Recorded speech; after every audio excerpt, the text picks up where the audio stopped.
You are listening to Pocketful of Diamonds, Book 7 of the Nadia Wolf series, written by Nicolette Pierce. Copyright 2016. Audio copyright 2025 by Pierced Heart Publishing. Digitally narrated with full cast of voices.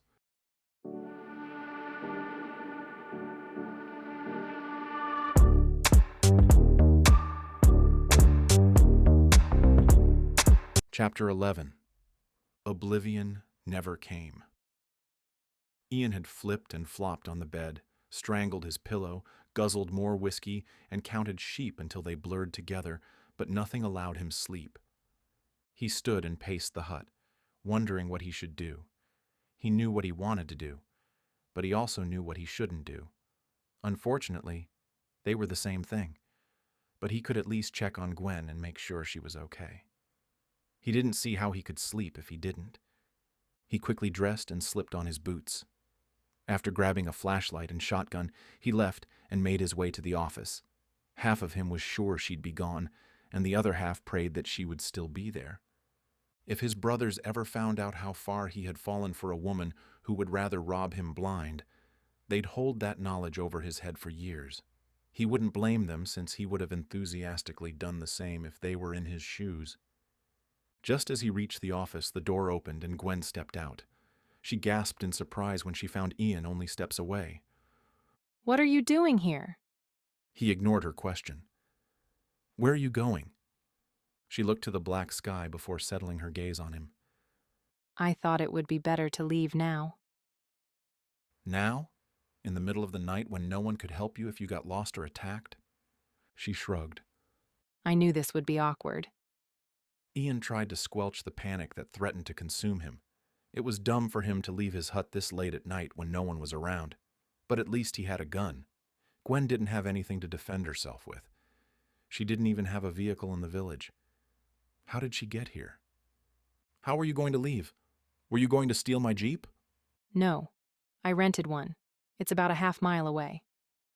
Ian narrowed his eyes. A half of a mile away, in the middle of the night, with no gun. Each word became more and more threatening.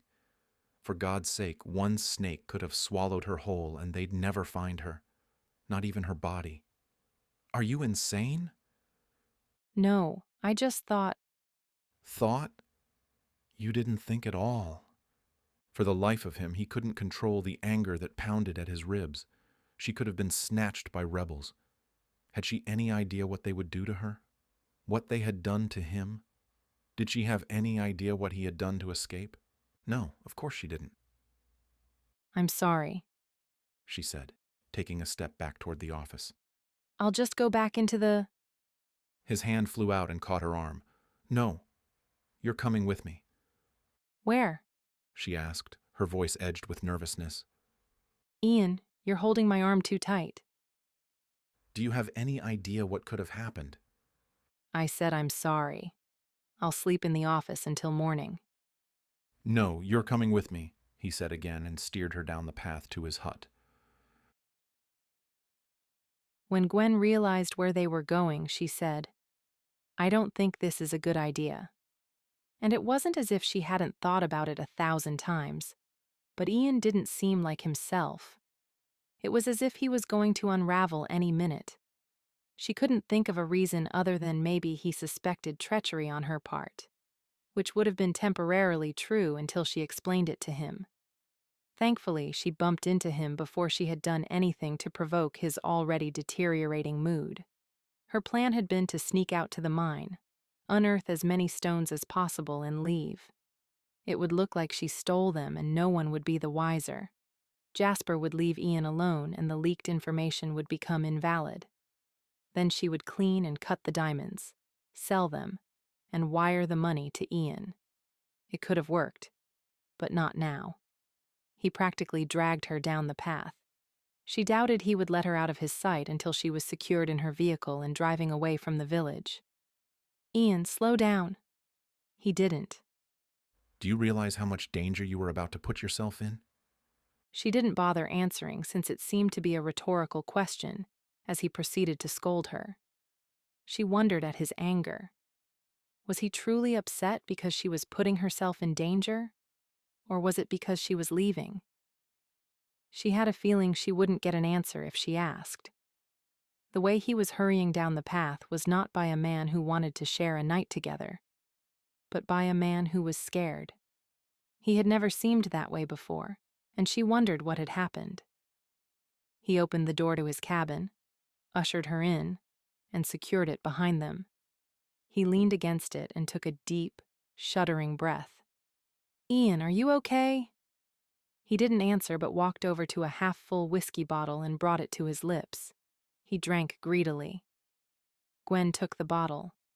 "What in the world is the matter?" He pointed to the bed. Go to sleep. "As if I could." But she did sit down on the edge and watched him as he paced the short length of the room. He was unraveling so quickly she didn't know how to stop it. She didn't even know what was wrong. "Ian, please sit. You're making me nervous." I can't stop them. "Who?"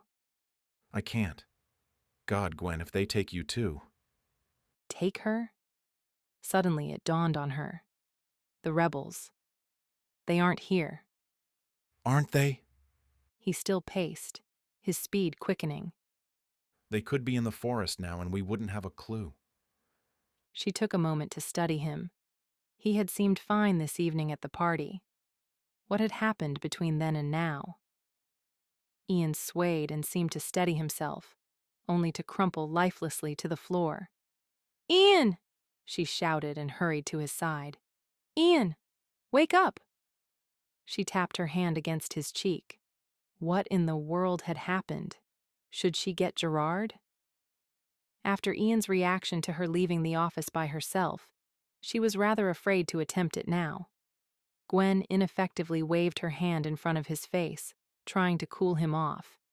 It was hot tonight. Maybe he had heat exhaustion, but she didn't think so. He didn't feel warm to the touch, and he had seemed more paranoid than hot. It was as if he was internally spiraling out of control. Had it been a panic attack? She touched his forehead, brushing the wayward locks that fell across his brow. "What happened, Ian?" With a sigh, she looked over at the bed. There was no way she could carry him over to it, but she could do the next best thing. Gwen pulled the mattress off the bed and dragged it over to him. She had a feeling that between not sleeping last night and his episode just now, he'd probably sleep until morning. The mattress wasn't all that thick and rather easy to move. She tucked it next to him and then rolled him on top. That proved to take more effort. He was solid, uncooperative weight. Once he was on the mattress, lying on his back, she lifted his head a few inches so she could place the pillow underneath. The only pillow. Should she stay? She loathed to leave him alone like this. What would he think if he woke up alone and she was gone again? Her mind made up. Gwen sat down next to him and then slowly curled up next to him, using his shoulder as a pillow. Her mind cycled through scenarios of what could have happened. She now believed it was a panic attack. But what triggered it? He had been speaking of the rebels. She never thought much about the time he had been held hostage, other than it must have been horrible. Did something happen? Something unthinkable? As she listened to his heartbeat fall into a peaceful pattern, guilt struck her anew. She realized her quickly devised plan would never work. Even if she stole the diamonds, sold them, and then wired the money to Ian, the rebels would still be there, always looking for another angle to fund their war. Would he ever be safe? Ian opened his eyes, blinking at the sun that lazily drifted through the windows. He must have slept late. Wasn't Gerard supposed to wake him? Perhaps he was just as groggy from drink as Ian. Groggy was an understatement.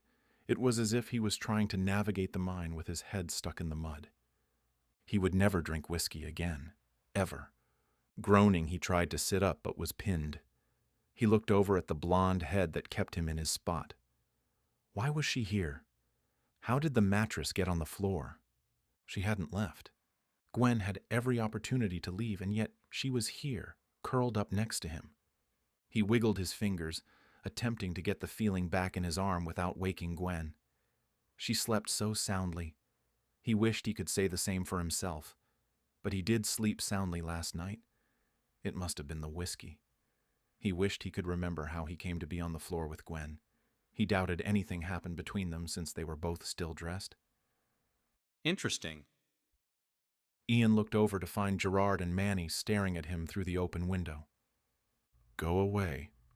Ian was in no mood to deal with Gerard's needling. You told me to wake you. I can't say I didn't expect this, but why are you on the floor? I have no idea. I can't remember anything. Gerard smiled. The whiskey will do it. Gwen stirred next to him. Her slumbering eyes fell on Ian.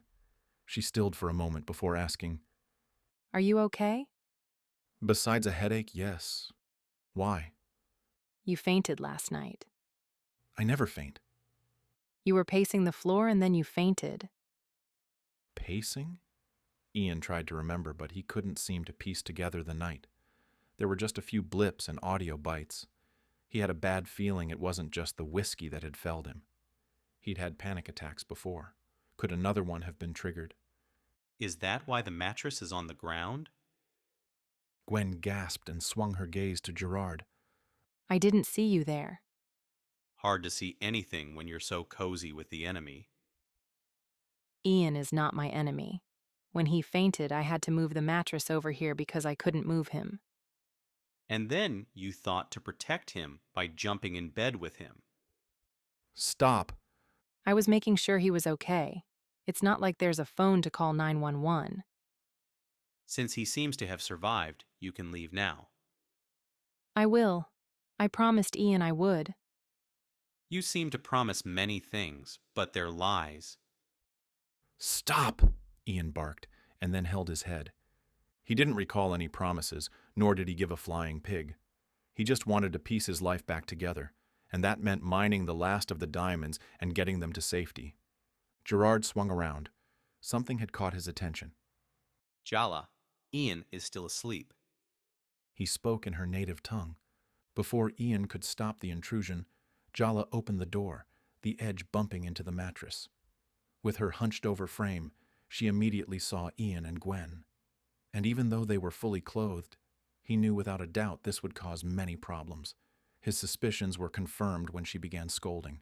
Her voice rose to a banshee decibel. She swatted at Ian until both he and Gwen flew from the makeshift bed. Her cries had carried, calling the villagers to Ian's cabin. They looked on to see what the fuss was about. Saba popped in the window next to Gerard. Oh, Ian, She said in a softer scold than Jala. you knew the rules. What rules? Gwen asked, as she partially stepped behind Ian to block her from the swarm of uninvited guests.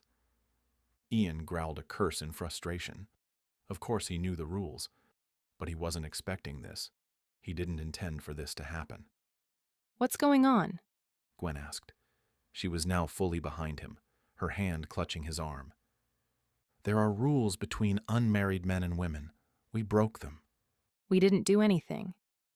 We were alone together in a cabin. That is enough. Seriously? Seriously. So, do we get scolded? I'm pretty sure Jala already did that. No, we get married. Seriously? Gwen's voice pitched an octave higher. You should have left while you had the chance. Ian glared. Can we have a minute alone? He asked the room in general. While most people were still outside, the open door and windows lent to a wide audience who was very interested in the newest development. Since there were no TVs or books for entertainment, he didn't blame them. But he did require a moment to talk to Gwen. Saba shook her head. You know the Mendy leaders won't allow it. The Sunday will take her now. She paused. At least I think they will. It's hard to say for sure since she is foreign. So am I. That's not how we see you. Who are the Sandi? Gwen asked. She was now pressed against him, growing more worried by the minute. He placed a steady hand on hers. The Sandi is the women's secret society. The Poro is for the men. They help to transform the young into adults. They will prepare you for the wedding." Her hands clamped down harder on his arms. Wedding? "I have no control over this, Gwen," Ian said sorrowfully. He didn't want this to happen any more than she did. "We are in their village and therefore follow their rules. If you want to avoid marrying me, then find a way back to your jeep and leave before sundown. That's when the ceremony takes place." But you're already married. He shook his head. "No, I'm not." But I met your wife, Nadia. He frowned. "I don't really want to discuss this with 100 ears listening, but I'm not married. I can tell you the whole story later. If you don't find a way to leave, we'll have plenty of time." You're serious? "I'm sorry, but yes, I'll go through with the ceremony because it is expected of me. If I don't, I risk losing the respect of the village and all the mine workers. I can't battle them, the government, Jasper, the rebels, and you." He shrugged. "If you can find a way to leave, then do so. But make sure you never come back. There are rules that also apply to runaway brides, and they aren't lenient." Gwen looked so petrified that Ian's resolve threatened to collapse. But there was no other way. Not now. The villagers had a peaceful way of existence, but they were strict when it came to what many would consider old-fashioned courting. He had to hold up his side of the unwritten contract. His entire life had been turned upside down 100 different ways. He would not ruin the one thing that he counted on. His strong relationship with the people was the only thing that kept him going. If Gwen was still in Najamba by sundown, he would marry her and deal with the consequences. He dreaded those consequences.